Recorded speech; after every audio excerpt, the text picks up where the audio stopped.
Hey guys, and welcome to a new episode of Gullwing Garage. This time we're gonna turn this into this.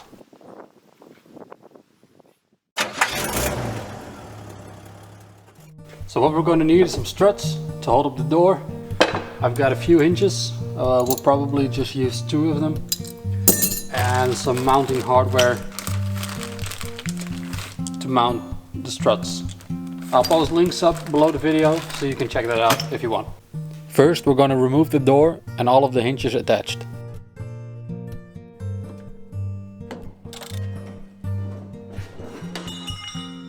Okay, so now that the door is off, we're going to remove all the little bits and pieces left by the old hinges.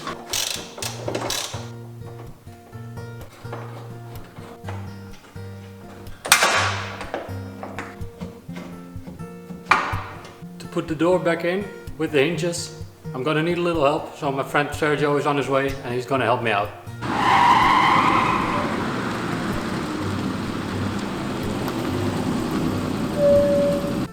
Here I'm using the angle grinder to cut off the front latch of the door.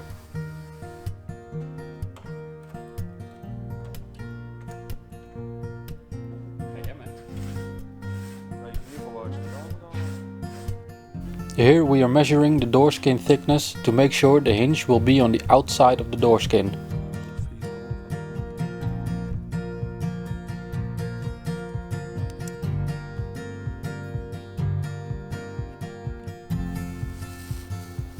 Here we are putting in the first bend in the hinge to make it go over the door skin and stick out on the outside of the vehicle. For the second bend, we follow the inside shape of the door.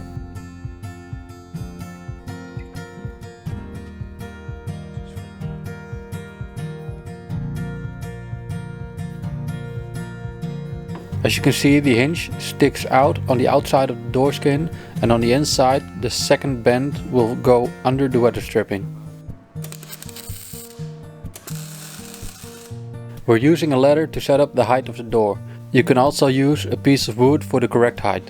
I chose this specific height because I want to be able to walk under my door. With the hinges welded in, make sure your door is sitting straight and the body lines follow each other. So we're a couple days further now. I have new gas struts. The other ones were way too long, so I had to wait for the shorter ones. I already installed this side. And now I'm going to install the other side so you can see what I'm doing.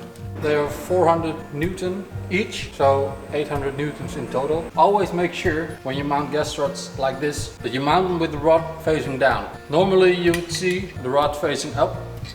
There's a seal in here, and when you mount them like this, the seal will dry out and eventually your gas strut will leak. So if you mount it this way, the seal will stay oiled and you'll have a longer gas strut life. So now I'm going to measure out the distance from the hinge to the point where the strut has to be. The other side I did 30 centimeters, which is about 12 inches. I'm going to mark it right now so I can mount the strut.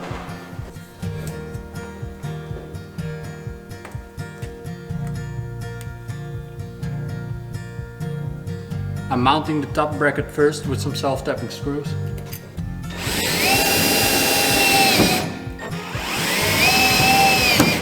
I'm using self-tapping screws just to figure out where the strut needs to be. When I know the final position of the strut, I'm going to weld it in place.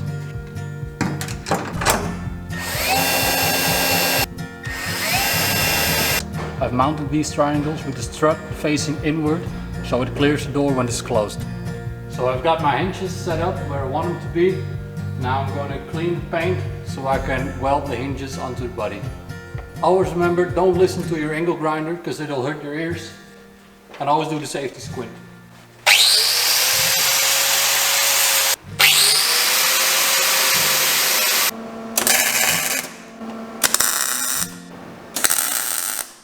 So that was it for this episode of Gullwing Garage.